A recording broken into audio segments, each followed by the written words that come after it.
오늘 하나님께서 우리에게 주신 말씀은 요한복음 16장 7절에서 15절까지 말씀입니다.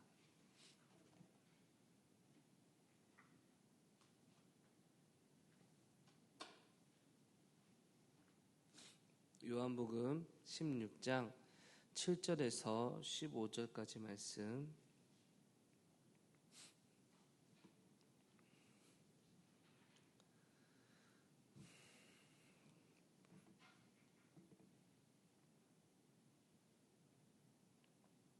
이 말씀 합독하시겠습니다. 그러나 내가 너희에게 실상을 말하노니 내가 떠나가는 것이 너희에게 유익이라. 내가 떠나가지 아니하면 보혜사가 너희에게로 오시지 아니할 것이요 가면 내가 그를 너희에게로 보내리니 그가 와서 죄에 대하여 의에 대하여 심판에 대하여 세상을 책망하시리라. 죄에 대하여라 함은 그들이 나를 믿지 아니함이요 의에 대하여라 함은 내가 아버지께로 가니 너희가 다시 나를 보지 못함이요 심판에 대하여라 함은 이 세상 임금이 심판을 받았습니다. 내가 아직도 너희에게 이를 것이 많으나 지금은 너희가 감당하지 못하리라. 그러나 진리의 성령이 오시면 그가 너희를 모든 진리 가운데로 인도하시리니 그가 스스로 말하지 않고 오직 들은 것을 말하며 장래 일을 너희에게 알리시리라. 그러나 그가 내 영광을 나타내리니 내 것을 가지고 너희에게 알리시겠습니다. 무릇 아버지께 있는 것은 다 내 것이라. 그러므로 내가 말하기를 그가 내 것을 가지고 너희에게 알리시리라 하였노라. 아멘. 우리 옆 사람에게 인사하겠습니다. 잘 되고 있습니다. 기도하면 됩니다. 여러분 요새 아침과 낮 그리고 저녁에 일교차가 많이 심합니다. 여러분 감기 조심하시고 늘 건강하시길 주의 이름으로 축원합니다.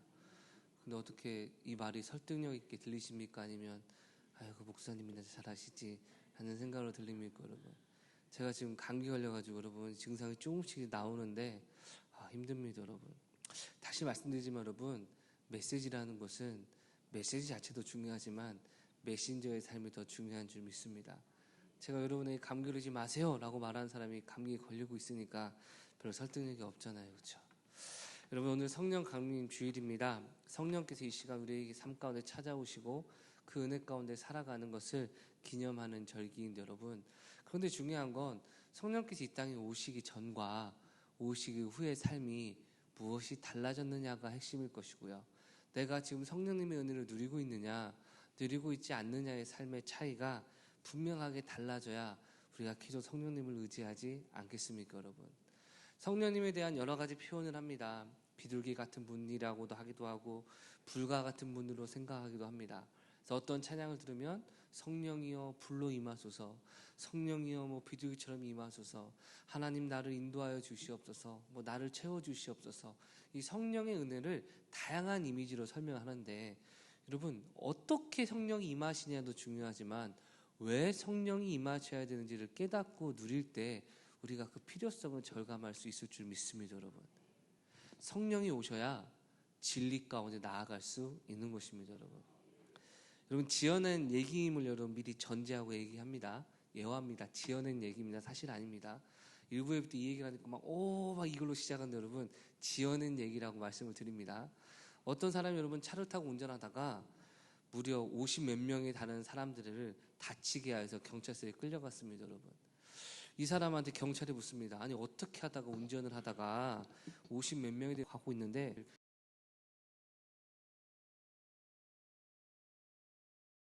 갑자기 한 사람이 팍 튀어나와서 이 사람을 이제 피하려고 브레이크를 밟았는데 순간 브레이크가 작동하지 않더라. 그래서 어쩔 수 없이 앞을 보니까 그 한 사람과 옆에 결혼식장에 많은 사람들이 사진을 찍고 있는 모습이 보였다. 그래서 나는 둘 중에 하나를 선택할 수밖에 없었다라고 이야기를 했다는 겁니다. 여러분 그러니까 경찰이 화가 나가지고 아니 둘 중에 하나를 고르려면 한 사람을 하든지 해야지 왜 50명을 다치겠냐라고 질문을 했습니다. 그러자 이 사람이 이렇게 대답했답니다. 아니요 저도 그 한 사람을 치려고 마음을 먹었는데 문제는 이 사람이 차를 피해서 결혼식장으로 달려들어가서 내가 어쩔 수 없이 거기 가서 50명을 칠 수밖에 없었다라는 이야기를 했다는 겁니다.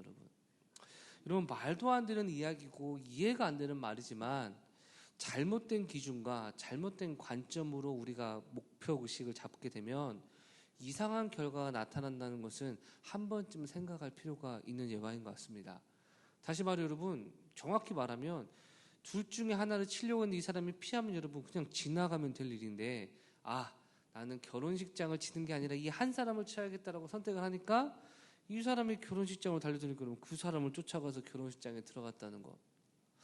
나는 인생을 살면서 나의 감정과 나의 생각과 나의 행복과 나의 만족을 추구하며 살아갈 거야 라고 다짐하면서 나의 감정이 부패하고 상황에 영향을 받고 신앙을 반대하는 상황일지라 할지라도 하나님의 뜻이라도 짓밟고 지나간 모습이 여러분 말세 때에 성경에서 경고하고 있는 그리스도인의 잘못된 모습이라는 걸 기억하십니까? 하나님보다 쾌락을 사랑하고 이 세상의 풍속을 사랑하고, 처음부터 세상의 풍속에 나의 인생의 방향을 맞추진 않았겠지만 내가 좀 더 익숙하고 내가 진짜라고 믿고 내가 옳다고 믿는 가치관을 계속 쫓아가다 보니 세상은 변하고 나의 감정도 변하고 여건도 변하니 결국 하나님의 뜻이 아닌 세상으로 우리의 삶이 나아갈 수도 있고요, 하나님의 축복을 빼앗길 수도 있는 것입니다. 여러분, 기준을 제대로 잡아야 될 줄 믿습니다. 여러분, 인생을 살면서 여러분 많은 경우는 일장일단이라는 생각을 요새 많이 하게 됩니다. 절대적으로 우월한 것들이 여러분 우리의 고민이 되지 않더라고요. 그렇지 않습니까? 어떤 걸 선택을 할 때 예를 들어 여러분 차를 선택합니다. 아반떼를 타시겠습니까? 아니면 또 뭐가 있죠? SM3를 타시겠습니까? 아니면 K3를 타시겠습니까? 한다면 여러분 여러 가지 고민이 많겠지만 아반떼를 타시겠습니까? BMW를 타시겠습니까? 하면 여러분 고민이 됩니까? 안 됩니까? 바꾸겠습니다. 아반떼를 선물로 받으시겠습니까? BMW를 선물로 받으시겠습니까? 여러분, 그럼 이제 고민할 게 없습니다. 왜냐하면 이 차이가 확실히 나기 때문이죠. 근데 문제는 비슷한 차끼리 선물을 받으려면 디자인은 뭐가 낫고 뭐 연비는 뭐가 낫고 내 스타일은 뭐가 낫고 고만고만한 것이 여러분 우리를 고민하게 하는 거 아닙니까? 여러분, 그래서 인생의 많은 고민을 보면 내가 뭔가 고민하고 있고 선택하고 있지 못하다고 느낄 때 여러분 한 번쯤 생각해 보실 때 그 문제에 대한 절대적인 기준이 내 안에 없다는 것을 아실 겁니다. 여러분, 요새 어떤 개그맨이요 활동을 하는데 DJ로 활동합니다. 여러분, 뉴진 스님이라는 이름으로 활동을 한대요. 여러분, 그래서 개그맨인데 여러분 이 절에 찾아가가지고 디제잉을 하면서 여러분 부처는 잘생겼다, 부처 핸섬 이러면서 여러분 활동을 한다는 겁니다. 여러분, 불교계에서는 이제 논란이 있나 봐요. 재밌다, 신선하다와 이게 뭐냐라는 게 있죠. 여러분, 제가 초청 줄 때 그분을 모신다고 하는 게 여러분 말이 될 것 같습니까? 안 될 것 같습니까? 근데 제가 이렇게 얘기합니다. 아니 근데 그분이 재미는 있어요. 아니 그분이 가격이 좀 싸요. 그냥 예수 핸섬으로 바꾸면 되지 않을까요? 가발 씌우면 돼요. 기타 여러 가지 이유를 댈 수 있겠지만 여러분 한 가지 물어보시겠죠. 목사님, 그 행사하는 사람이 종교가 뭡니까? 불자랍니다. 목사님, 그럼 어떤 초청주일에 맞이할 수 있습니까? 싸다니까요, 재밌다니까요. 기준이 됩니까? 안 됩니다. 여러분, 근데 만약 제가 고민하고 있다면 여러분 한 가지 아시겠죠. 목사님은 초청주일 강사를 선임할 때 그 사람의 신앙은 중요시 여기지 않는구나. 만약 여러분 그 사람이 아무리 재밌고 아무리 훌륭하더라도 아니 그리스도인이었는데 어떻게 초청할 수 있습니까? 라고 말한다면 목사님에게 있어서 신앙은 아주 중요한 요소구나 느껴지시겠죠. 여러분, 이것을 우리의 지금 고민하고 있는 문제에 하나하나 대입해 보십시오. 내가 무엇을 중요시 여기고 무엇을 진리라고 생각하는지 나도 모르는 내 속마음이 싹 다 드러나게 됩니다. 여러분, 그런데 우리는 여전히 연약하고 부족하기 때문에 앞선 예화처럼 잘못된 기준을 계속 쫓아가다 보니까 잘못된 결과가 나타나게 되기 일쑤입니다. 그래서 하나님께서는 성령 하나님을 우리에게 보내사 성령님의 인도를 받아 진리 가운데 살아가도록 우리에게 은혜를 베풀어 주신 것입니다. 여러분, 7절 말씀입니다. 그러나 내가 너희에게 실상을 말하노니 내가 떠나가는 것이 너희에게 유익이라. 내가 떠나가지 아니하면 보혜사가 너희에게로 오시지 아니할 것이요 가면 내가 그를 너희에게 보내리니. 아멘. 여러분, 예수님이 오늘 말씀하시는 내용인데요, 예수님이 뭐라고 말씀하시냐? 내가 너희를 떠나가는 게 너희에게 유익하다, 이득이 더 많다라고 말씀을 하시는 겁니다.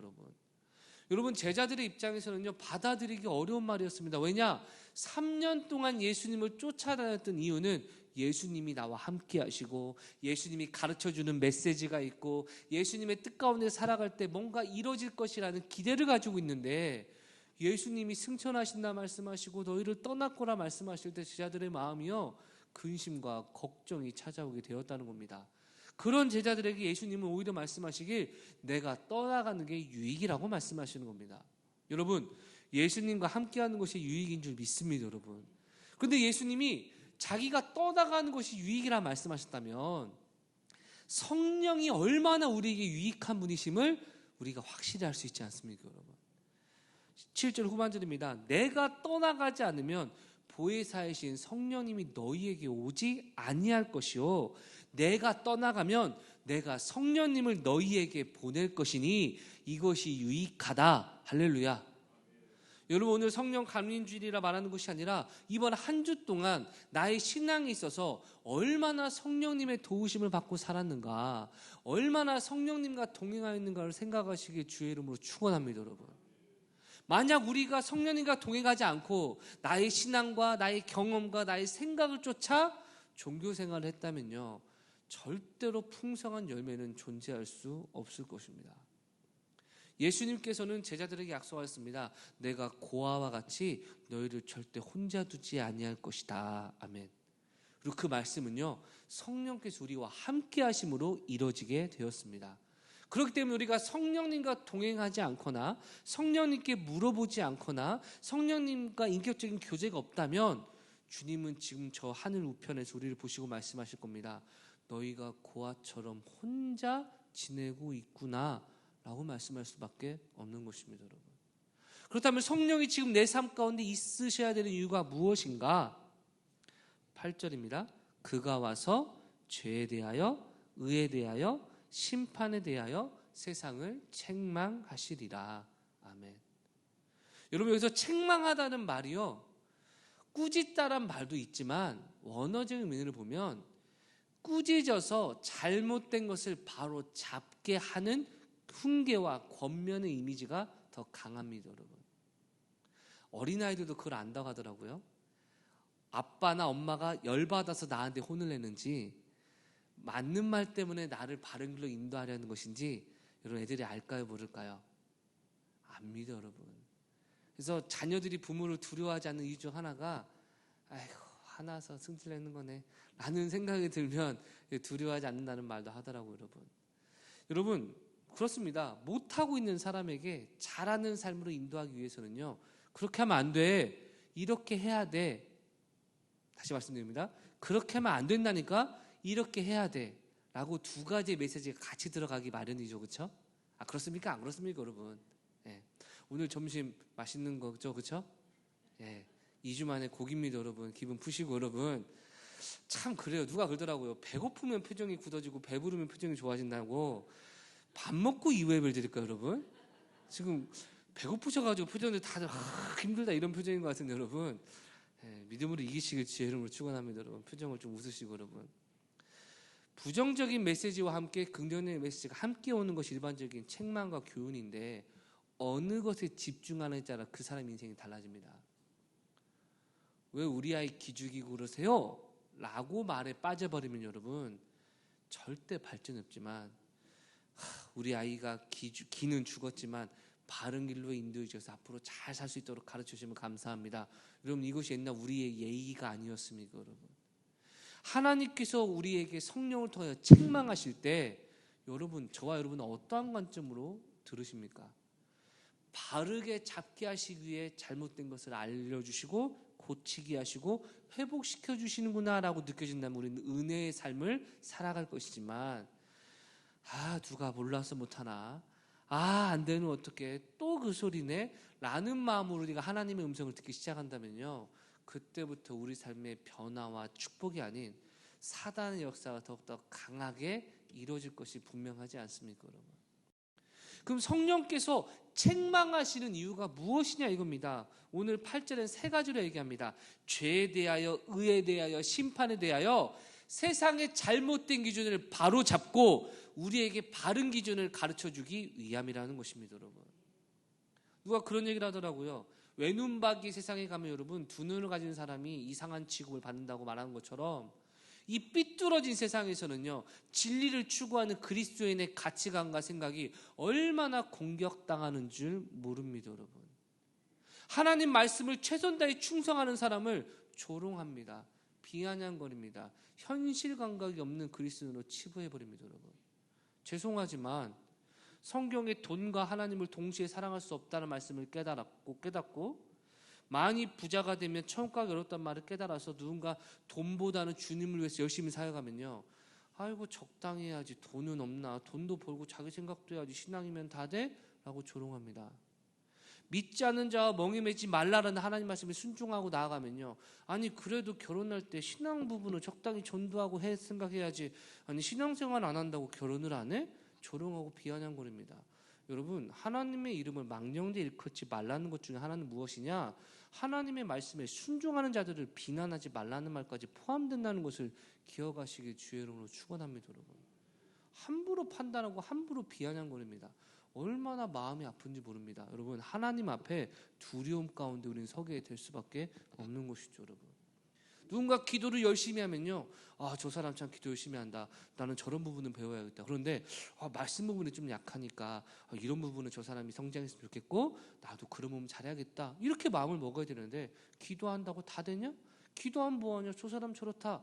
여러분, 주님께서 기도하라는 말씀에 그래도 연약함으로 순종하는 사람을 비판할 때 성경은 뭐라 합니까? 형제를 바보라고 하고 라가인가요? 그렇게 비난하는 사람은 여러분 지옥불에 던져질 것이라 말하고 있지 않습니까? 우리가 생각하는 기준, 내가 보기에, 내가 생각하기에라는 기준이 죄에 대해서, 의에 대해서, 심판에 대해서 세속적인 기준을 만들게 되니 성령께서 이 땅에 오셔서 하는 일이 무엇이라는 겁니까? 죄에 대해, 의에 대해, 심판에 대해 세상을 책망하신다는 것입니다, 여러분. 자세하게 말했지만 간단하게 설명하면, 첫 번째, 뭐가 죄냐, 뭐가 죄가 아니냐는 것을 하나님의 말씀의 기준으로 정확히 세우신다는 겁니다, 여러분. 담배가 죄입니까 아닙니까? 술이 죄입니까 아닙니까? 여러 가지 얘기를 합니다. 성경의 기준으로 술 취하지 말라, 이는 방탕한 것이니. 근데 여러분, 교회 안에서 술 담배 하는 사람이 많다고 하더라고요. 이 자리에 계실지도 모르겠습니다. 여러분, 방탕한 것이니 오직 성령의 충만함을 받으라는 주님의 말씀의 기준에 불순종하는 것이 죄이고 순종하는 것이 의인 줄 믿습니다, 여러분. 두 번째, 의에 대한 기준입니다. 여러분, 권선징악, 의로움이라는 게 뭡니까? 남에게 피해 안 주고 착한 일 하는 것이 의로움의 기준으로 세상은 얘기하지만 성경은요, 예수 그리스도를 믿는 것이 의로움의 기준이라 말하고 있습니다, 여러분. 아무리 거룩하고 아무리 훌륭한 사람도 예수님을 믿지 않을 때 세상은 의로운 사람이라 얘기하지만 성경은 의롭지 않은 사람이라 이야기하여 심판을 얘기합니다. 절대 세상의 기준에 나의 기준이 맞춰져서는 안 된다는 것이죠. 심판도 마찬가지입니다. 악한 사람은 지옥 가고 착한 사람은 천국 간다. 여러분, 성경의 심판의 기준은 무엇입니까? 예수 그리스도로 믿고 의로워진 자는 천국이요, 그렇지 않으면 지옥이라는 겁니다, 여러분. 즉, 성령께서 우리 안에 임하시는 목적은요, 이 세상의 모든 기준, 모든 가치관, 모든 것에 분별하여 진리를 따르게 하시기 위한 목적임을 믿습니다, 여러분. 왜 그렇겠습니까? 마지막 날 최후의 심판이 예비되어 있기 때문입니다, 여러분.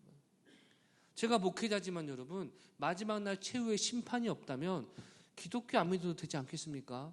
아니, 심판이 없으면 여러분, 이 땅에 어떻게 해서든지 편법으로 잘 살다가 죽기 직전까지 행복하게 살았다라고 하면 여러분, 인생 성공한 인생 아니겠습니까? 그런데 여러분, 그리스도인은 절대 그렇게 말할 수 없는 게, 모든 마음의 생각과 중심과 행동대로 하나님이 행한 대로 갚으신다고 약속하고 있기 때문입니다, 여러분. 그런데 만약에 내가 의에 대한 기준과 죄에 대한 기준과 심판에 대한 기준 자체를 잘못 알고 있다면 최후의 심판 때 바로 설 수 있겠습니까, 여러분?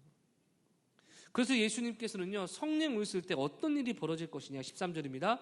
그러나 진리의 성령이 오시면 그가 너희를 모든 진리 가운데로 인도하시리니. 아멘.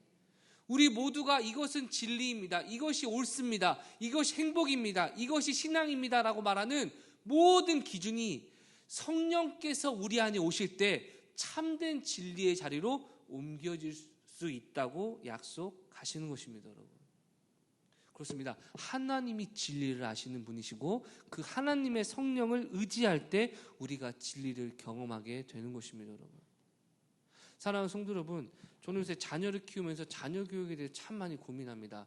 왜냐하면 제가 이전에 담임 목사가 되기 전까지 사역했던 대부분이 차세대, 즉 부모님이 계시고 부모님의 자녀들이 어떻게 신앙생활 하는지에 대해서 어떻게 하면 성공하고 어떻게 하면 실패하고 어떻게 하면 잘하고 어떻게 하면 못하고 그것들을 늘 고민하다가 이제 제가 제 자녀를 키우는 과정 가운데 그것들을 실습해 보기도 하고요, 그 가운데 깨달음을 얻기도 하고 역시 내가 알고 있는 게 바른 것이다 라고 깨닫는 과정도 많이 있어서 여러분, 제 자녀에 대한 것을 아마 설교 때도 예화에 자주 쓰는데 여러분, 제가 요새 깨닫는 게 뭔지 아십니까? 성경 말씀대로 하면 하나님은 반드시 복 주신다는 사실을 저는 다시 한번 깨닫게 됩니다. 여러분, 성경에서 하나님이 강조하신 측면 중 하나가 무엇이냐면요, 사람과의 관계 가운데 질서를 세우는 것과 순종과 복종이라는 개념을 가르치시는 것입니다. 여러분, 자, 자녀들에게 하나님이 말씀하시는 건 무엇입니까? 자녀들아, 주 안에서 순종하고 복종하라. 할렐루야. 가정의 달의 5월에 여러분, 대부분의 문제는요, 자식들만 순종해도 해결되는 줄 믿습니다. 여러분, 근데 뭐가 들어갑니까? 주님 안에서 많은 갈등이 있습니다. 그럴 때 아내들아, 남편에게 순종하라. 교회가 주께 아들 순종하라. 이 말씀이 이루어지면 여러분, 많은 갈등들이 사라질 것이고 고부간의 갈등마저 사라질 것입니다. 맞습니까? 우리는 이런 생각합니다. 아니, 사람과 사람 사이 무슨 순종이야? 특히 우리 여성분들, 남편은 어떻게 보입니까? 나보다 나사 하나가 빠진 사람이고 밖에 나가서 인정받아도 헛똑똑이고, 그렇죠? 남을 위해 열심히 살아도 남의 편이고 내 편은 아니다. 여러분, 공감하시고 공감하시고 아니면 아니라 하세요. 여러분, 웃지마 마시고. 여러분, 그러니까 남편에게 순종과 복종이란 말보다 어떤 마음이 먼저 찾아옵니까? 돕는 배필로서 그거 아니에요, 하지 마세요. 네. 제 삶이 그렇다는 게 아닙니다. 여러분, 저희 가정은 어느 가정보다 여러분, 그 아내와 남편 간에 여러분 질서가 바로 세워졌다는 것을 미리 말씀을 드립니다. 여러분, 무엇을 말씀드리고 하냐면 사람과의 관계, 아내와 남편의 관계에서도, 부모와 자녀의 관계에서도, 형제 자매의 관계 가운데서도 왜 순종과 질서를 강조하냐? 하나님께서 이런 말씀하시죠. 성경을 통해 눈에 보이는 부모에게 순종하지 않는 사람이 눈에 보이지 않는 하나님 앞에 순종하는 게 가능하냐? 눈에 보이지 않는 하나님을 사랑한다는 사람이 눈에 보이는 형제를 사랑하지 못함이 가능하냐? 여러분, 순종과 질서와 복종의 개념은요, 성령께서 우리에게 말씀하시는 이 은혜를 순종하기 위한 길을 미리 닦아놓는 겁니다. 여러분, 죄송합니다. 부모님께 순종 잘하는 자녀가 성령님과 주님의 말씀에서 순종 잘하더라고요. 남편의 권위 인정하는 아내가요, 예수님의 부르심에도 권위 인정하고 순종 잘하더라고요. 남의 말에 경청할 줄 아는 사람이요, 성령님의 세미한 음성에도 경청하고 순종할 줄 알더라고요. 그런데 남의 말 무시하고 천상천하 유아독전, 불교 용어지만 자기가 전부 알고 자수성가하고 내가 진리다는 사람은요, 남의 말 듣습니까? 성령의 음성 듣는지 아십니까? 설교 듣습니까? 잘 안 듣습니다. 여러분, 제가 직업군을 보니까요, 제일 남의 말 안 듣는 직업군, 제일 잘못했다고 인정 안 하는 직업군이 어딘가 봤더니요, 어디더라고요. 여러분, 목회자들이요, 그렇게 자기 잘못을 인정 안 하더라고요.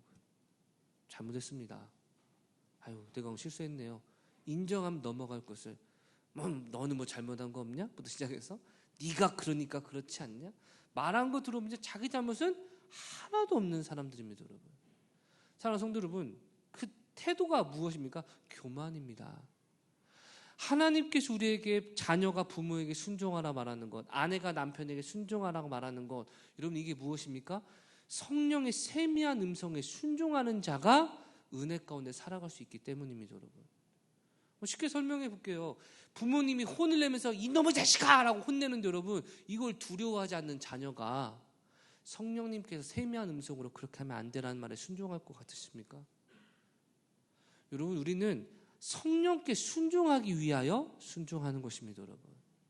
그래서 성경은 얘기하죠. 히브리서는 너희 영혼이 인도하는 자에게 순종하고 복종하라. 사람에게 순종하는 게 아니라 영혼을 인도하는 성령의 사역에 순종하는 습관을 갖게 하는 것이죠. 예전에 여러분 한 20몇 억짜리 차가 있더라고요, 여러분. 차가 부가티 시론인가 여러분 이 차가 있는데요. 우리나라에도 몇 대 있대요, 여러분. 근데 이 차가 독일 속도 무제한 도로 혹시 아십니까?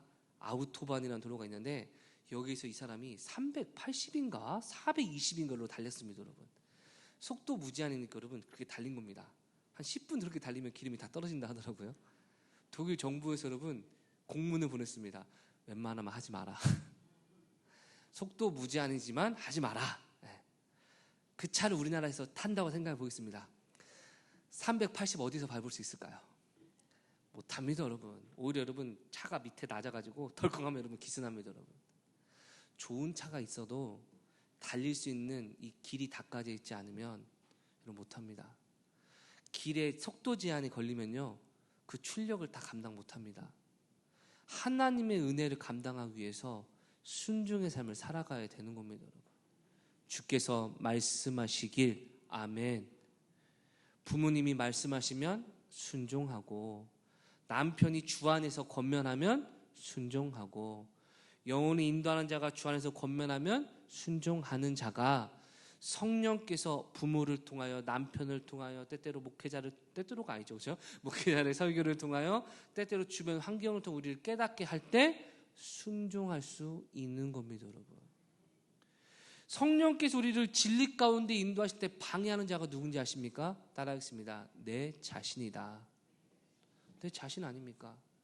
내 경험, 내 생각, 나의 행복, 나의 익숙함, 나의 편안함.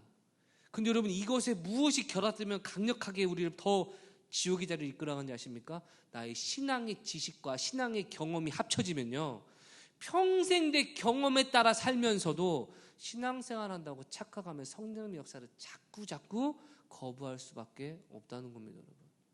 어느 교회는요 목사님이 방언하면 왜 그런 걸 하냐고 쫓아내는 사람도 있고요.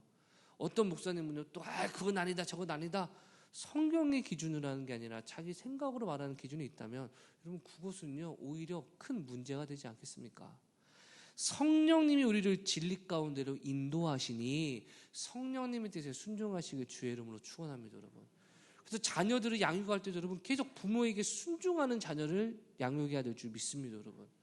근데 부모에게 순종하는 자녀를 키우는 방법은 하나입니다. 뭘까요? 순종할 일을 만드셔야 됩니다. 네 마음대로 다 해? 그리고 부모에게 순종하는 자녀가 되겠다. 여러분 되겠습니까? 안 되겠습니까? 안 되죠. 약속을 하고 이거는 네가 하고 싶어도 어쩔 수 없어. 이거는 네가 해야 돼. 하나하나 가르칠 때 여러분 아이들이 순종해야 되는구나를 배우는 것처럼 우리도 성령 하나님께 나의 모든 것에 말씀을 통해 깨닫게 하실 때 하나하나 순종할 수 있는 여건이 열려야 되는데 제자 되기 위하여 가르침을 받고 지킴을 받고 제자를 세우는 과정을 통하여 우리가 그렇게 성장하게 되는 것인 줄 믿습니다, 여러분. 그러면 여러분 진리 가운데 인도하시는 성령께서 어떻게 역사하실까요? 13절 후반절입니다. 그가 스스로 말하지 않고 오직 들은 것을 말하며 장래일을 너희에게 알리시리라. 아멘. 여러분 언제나 제가 말씀드립니다. 목회자가 하는 모든 말을 다 들으실 필요가 없습니다. 그러나 목회자가 성경을 근거로 하는 말씀은 성경대로 순종하시길 주의 이름으로 축원합니다. 저도 여러분 사람인지라 이거 해주세요라고 부탁하는 게 있지만 이렇게 순종하셔야 됩니다. 성경에 말씀하셨습니다. 라고 말하는 것이 있는데 여러분 완전히 다른 문제인 줄 믿습니다, 여러분. 성경대로 순종하시는 게 은혜인 줄 믿습니다. 그런데요, 오늘날 유튜버에서 많은 설교자들이, 아니 우리 주변에 많은 자칭 신앙인들이 성경인 듯 자신의 사상을 얼마나 전파하는지 모릅니다. 여러분, 진리는요 여기에서 통하고 저기에서 통하고 저기에서도 통합니다. 맞습니까? 우리나라 집회는요 가치가 떨어지기 때문에 우리나라에서나 통하지 세계에서 우리나라 주면 돈 받습니까? 안 받습니까? 잘 안 받습니다. 그런데 달러는요 전 세계에서 다 쓰게 되니 전 세계에서 많이 쓰는 이 집회가 아닙니까, 여러분? 하나님 말씀이 진리이고 그 진리가 되게 선포되면요 우리 교회 목사님께 말해도 오케이, 아는 집사님에게 말해도 오케이, 유튜브 설교자를 들어도 오케이, 모두게 만사 오케이 될 줄 믿습니다, 여러분. 그런데 여기서 말하면 안 되고 저기서 말하면 되고, 여러분 뭔가 이상한 겁니다. 그럴 때는요 설교자나 가르치는 사람에게 물어보십시오. 성경의 근거가 어디 있습니까? 많은 사람들은 그 부분을 공격하는 게 아니라 메시지를 반박 못하면 메신저를 공격하는 못된 습관이 있는데, 여러분 우리가 기억할 것은 무엇이냐? 성령께서는 스스로 말하지 않고 들은 것만 말씀하신다는 것이기에 우리는 그 말씀의 권위를 사람에게 두는 것이 아니라 성경에 둬야 마땅하다는 것입니다, 여러분.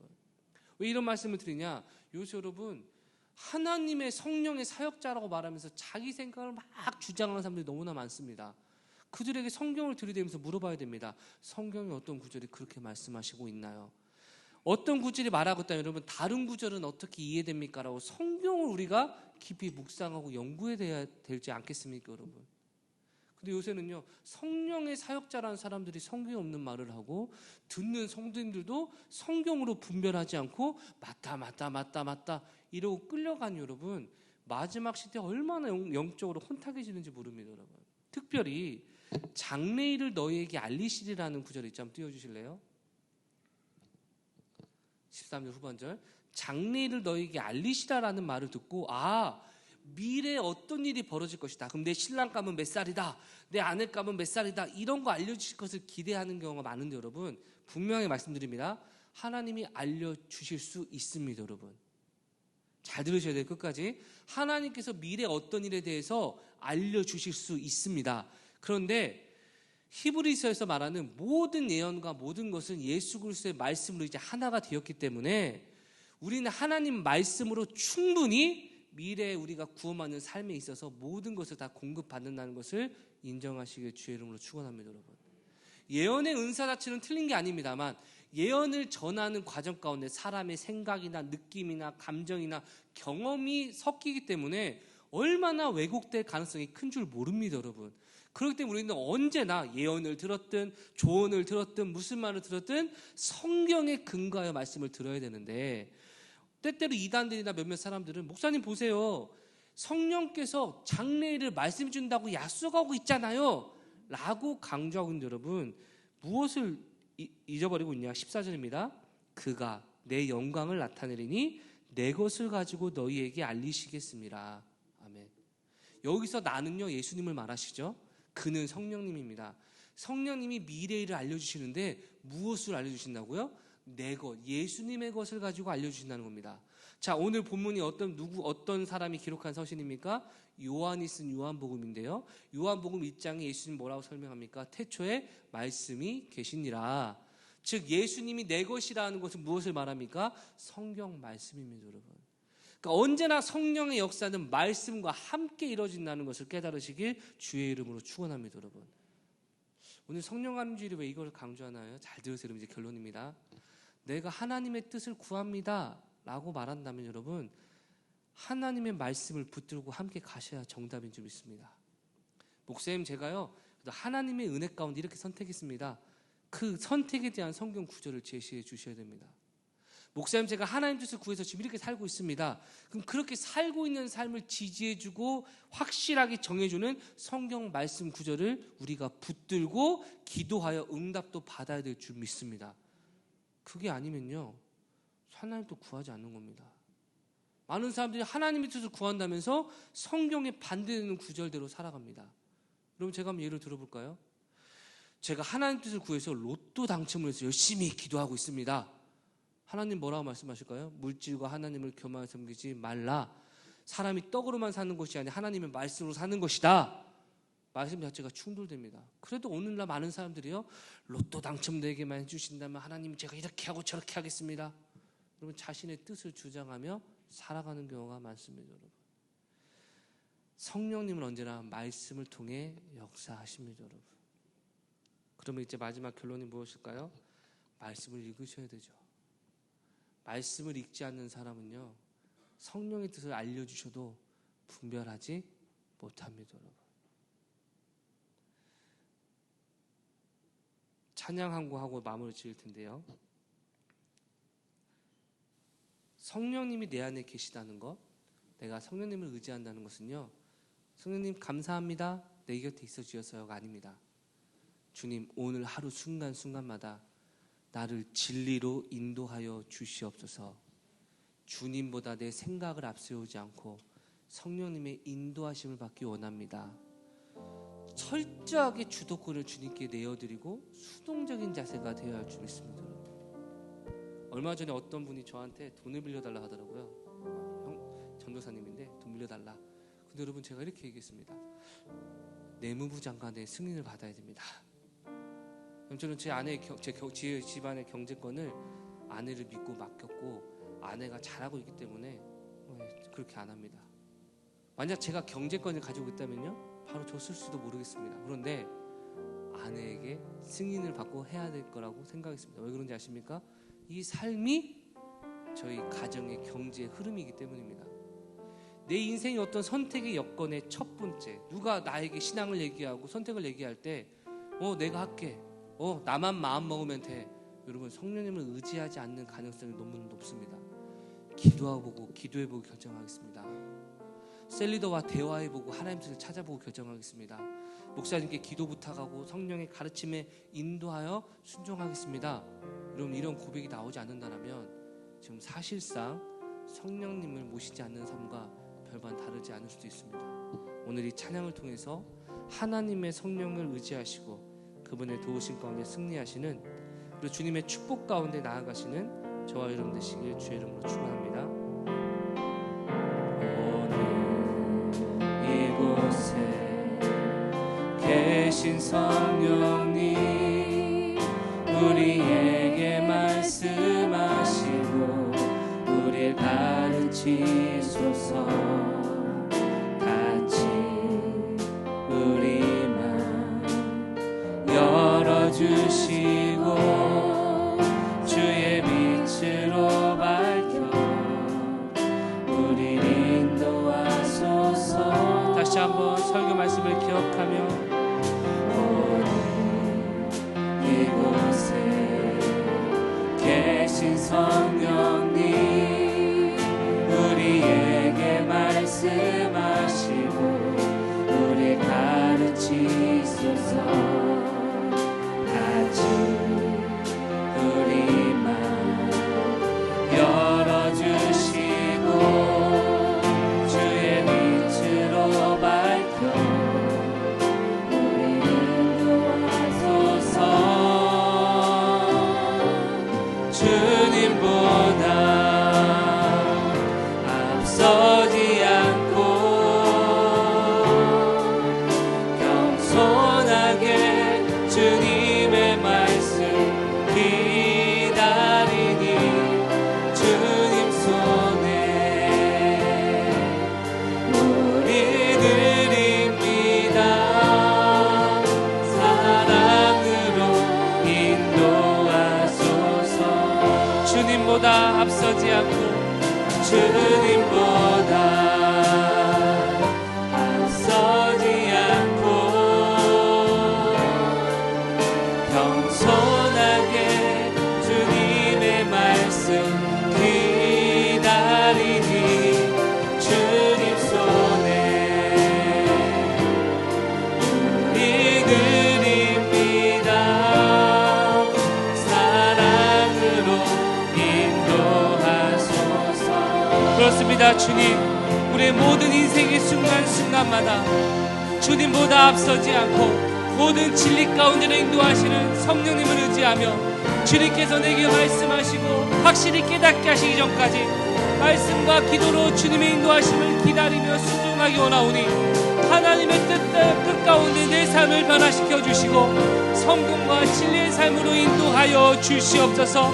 그리하여질 때 우리 삶의 풍성한 열매와 형통의 축복과 시냇가에 심은 나무처럼 사시사철 풍성한 은혜를 얻게 될 줄 믿사오니 아버지여 천성의 모든 가족을 축복하여 주시옵소서.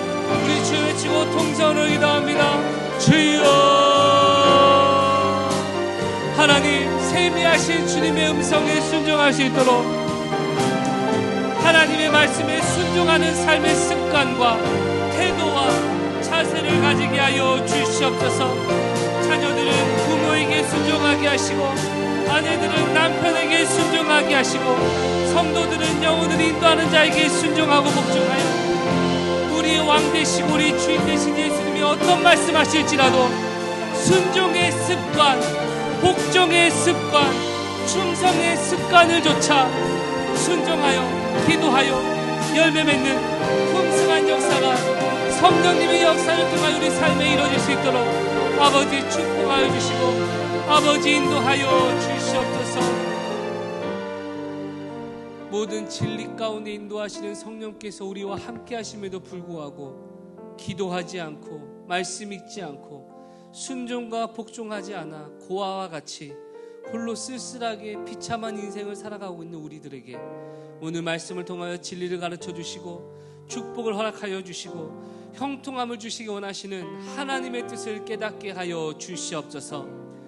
지난 인생 동안 내 견해, 내 생각, 내 경험을 쫓아봤지만 갈수록 꼬이고 행복이 없고 형통함이 아닌 어려움과 곤고와 난참에 빠진 우리 인생을 바라보게 하사 이제라도 하나님의 말씀에 철저히 순종하여 주님 뜻 가운데 형통하고 풍성한 은혜를 누리는 천성의 모든 가족 되게 하여 주시옵소서.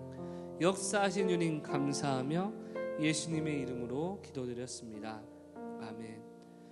이제는 우리 구주 예수 그리스도의 은혜와 하나님의 무한하신 사랑과 성령님의 교통하심의 은총이 성령님의 세미한 음성에도 순종할 줄 알고 매 순간 하나님께 기도로 여쭤보고 말씀으로 주님의 음성을 듣고 순종과 복종으로 행함의 실천으로 이뤄나가는 천성의 모든 가족들 삶 가운데 이제부터 영원토록 함께 있을지어다. 아멘.